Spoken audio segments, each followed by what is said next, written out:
So in this chapter we will be talking about properties of functions. One very important property is whether different arguments produce different results. Let's start with two simple examples. If we have a function f, which is x squared, and consider the function g, which is x cubed. The graph of x squared is a parabola like that, while the graph of x cubed is a curve like that. This is parabola. This is sometimes called cubic parabola, but not to be confused with the parabola. There are many differences between these two functions, and one very important difference is that if you take, say, number 2, you get 4, and if you take minus 2, you get again the same result. So 2, same result, minus 2, same result. But for this function, if you change the argument to any other number, you get the different result. That means if you have x1 different from x2, then you will get definitely different results.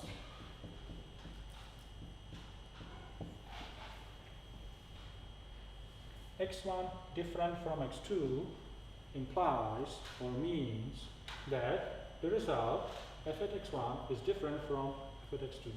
And this is a very, very important property, so important that it has its name. Such a function is called injection.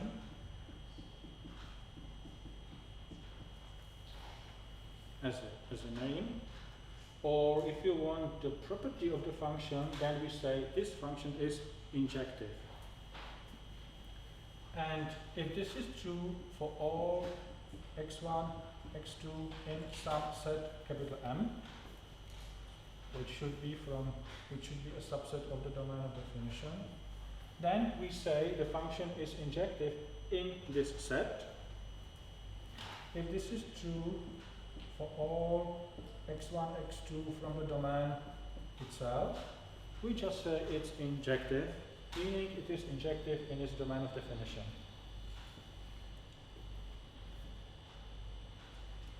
Well, if the function is simple like that, it's easy to find out whether it is or not injective. If the function is more complicated, it may be a difficult task. But if we have the graph of the function, it's easy. If considering any horizontal line, and if any horizontal line intersects the graph at most one point, the function is injective. If you find a line that intersects the graph at 2 or more distinct points, the function is not injective. It must be for any line that no more than one intersection. Because here there is also one line that intersects the graph in one point, and there are lines that have empty intersection with the graph.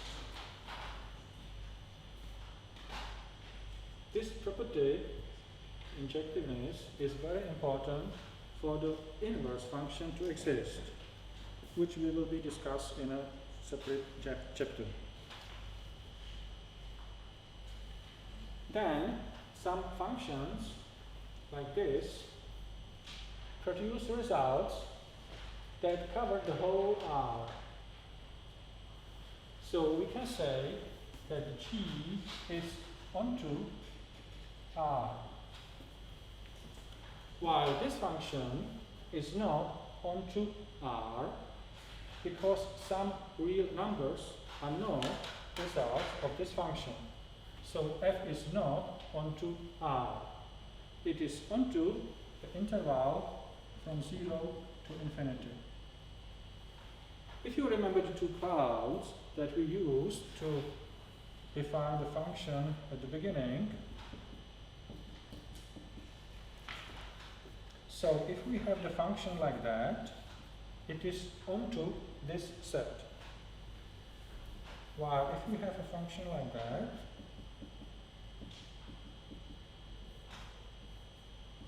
it is not onto this set because there is an element in this set which is not a result of the function. This is onto, this is not onto.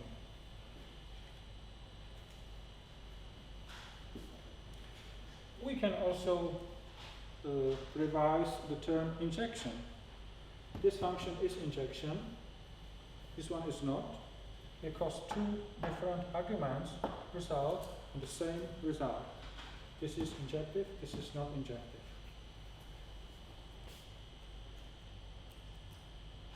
And if a function is both onto and injective, it is called surjective.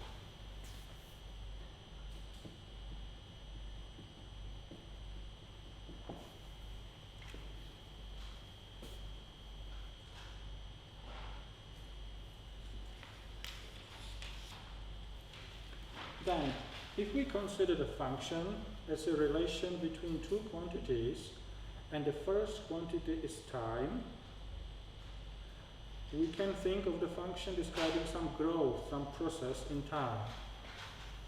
And then, a function like that corresponds to growing up, to increasing,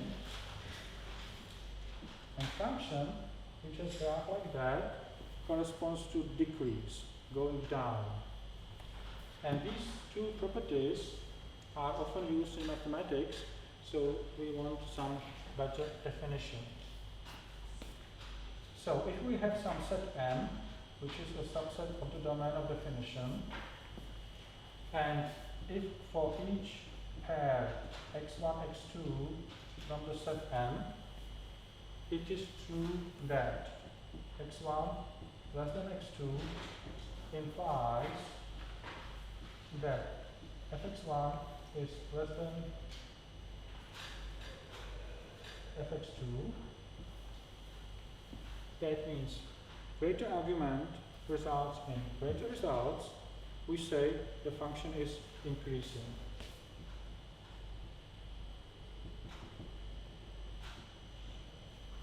Simply speaking, going up.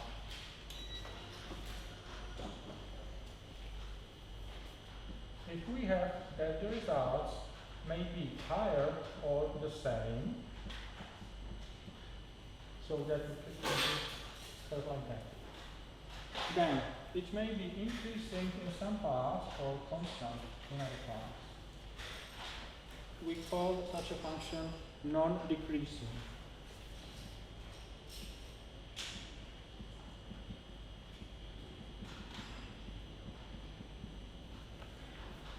If we have for these points x1 less than x2, then the results obey fx1 is greater than fx2, we call the function decreasing.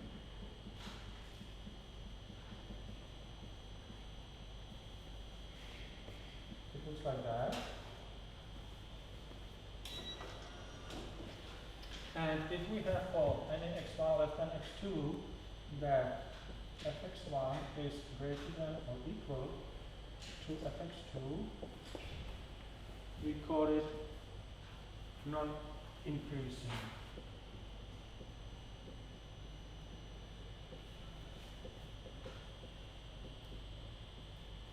That means it may go down or constant or down.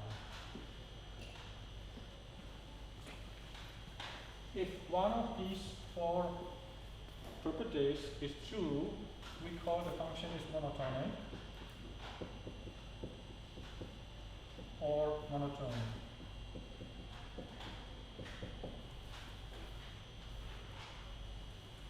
And if it is this one or this one, and not this one, not this one, we say it is strictly monotonic.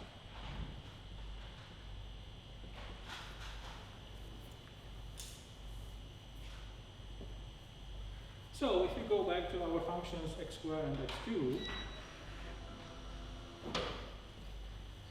x cubed is strictly increasing. just this is increasing. We don't say strictly. By increasing, we mean strictly increasing. X squared is increasing. For the entire domain of definition, while x squared has no of these four properties. It is not increasing, not non-increasing, not decreasing, not non-increasing on the entire domain of definition. But if we shrink, if we restrict the domain, say just two arguments from 0 to infinity, we take only a part of the graph, then it will be increasing here and decreasing here. So it is important to say increasing where? In some set n, which should be the subset of domain of definition.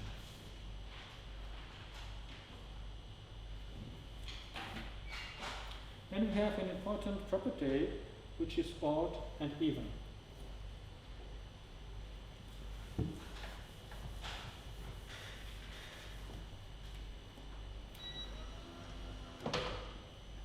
Consider the functions x, x squared, x cubed, x to 4, x to 5, x to 6.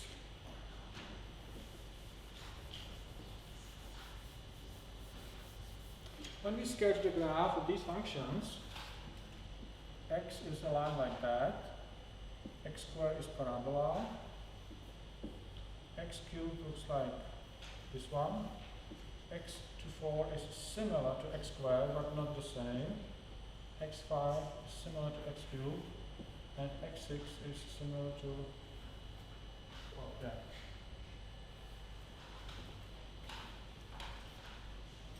If you look carefully at these graphs, we can observe some symmetry.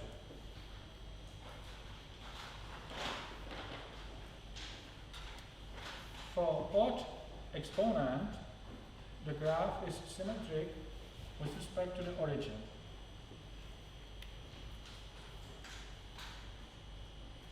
Symmetry with respect to the origin can be described by the relation that fx minus x is equal to minus f at x. Say for the function x cubed, if you change the sign of the argument, you get the opposite sign of the result. Say 5 cubed is 125 and minus 5 cube of that is minus 125. And you can generalize this property, and we say that if this is true for all x in the domain of definition, we say the function is odd.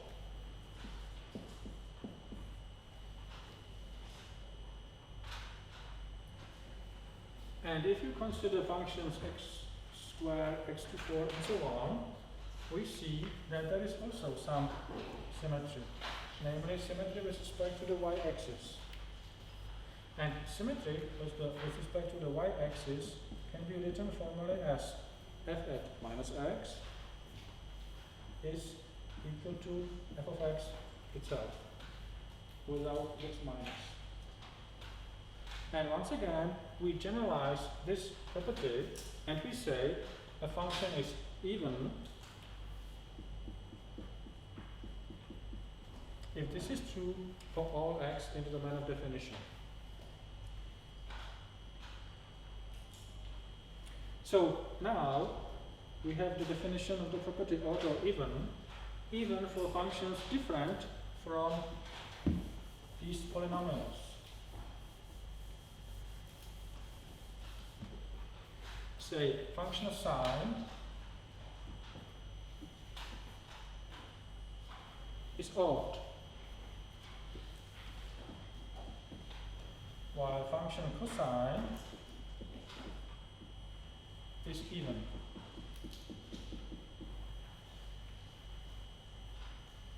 But there are functions, say e to x, which are neither odd nor even.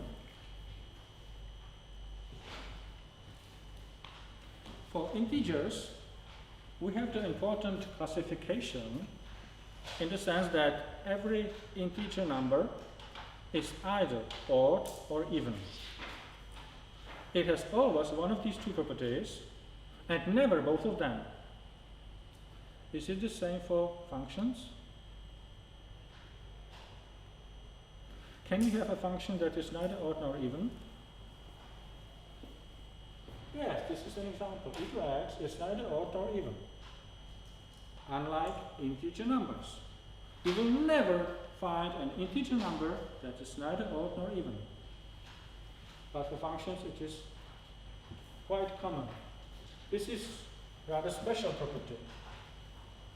Most of the functions are in this form, neither odd nor even.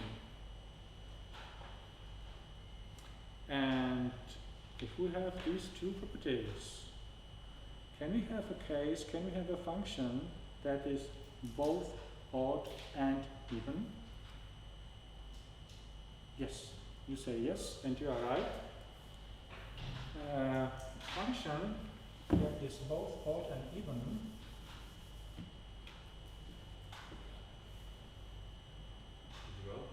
yes, the zero, the constant function f of x is 0 is both odd and even. This can be explained by the graphical arguments. This is symmetrical with respect to the origin, as it should be for an even function. And it is also symmetrical with respect to the y-axis, as it should be for the function to be even. If you want to come to this result, well, you can guess, or you can hear, you can read this result. But there is also a systematic way how to find a function that is both odd and even. So we want these two properties to be true simultaneously.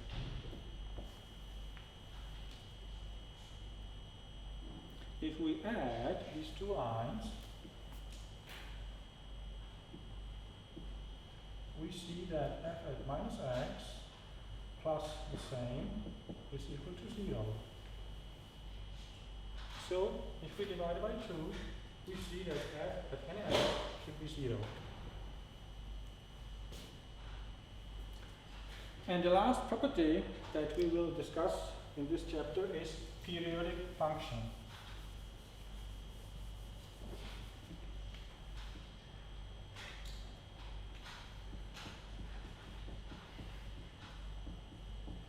Periodic function. Let's start with a simple example. If we have a function y is sine of x, the graph looks like that. And there is one interesting part, this one way, and this pattern repeats infinitely to the right and to the left. The width of this pattern is 2 pi, and you know that if you take the function sine and you add this with 2 pi, you get the same result.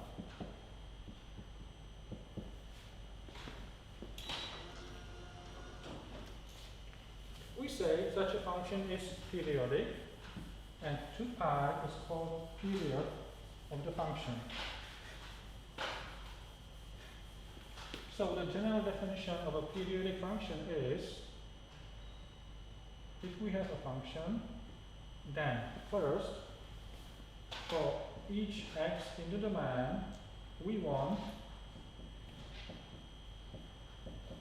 also x plus t to be in the domain and x minus t to be in the domain to have some result. And then we want the function at this point, x plus t or x minus t, to be equal to the function at the point x itself. So if this is true, we say the function f is periodic and the value t is called period.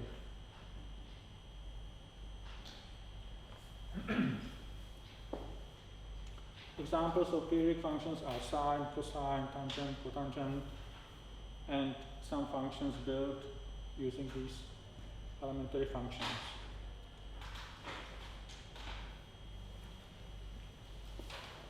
If this is true for some positive t, then it is true also for 2t, also for 3t. If there is no change when jumping by t anytime, there will be no change in jumping by 2t, 3t, and so on. So, if the function is periodic and has some positive period, it has infinitely many positive periods. Each integer number is each integer multiple of the positive period is again a positive period. And between all these infinitely many periods, one is the best, the least positive period, which is called the primitive period. But there is a special case, a function that is periodic, but it has no primitive period. Yes, a constant function. A constant function is a periodic function.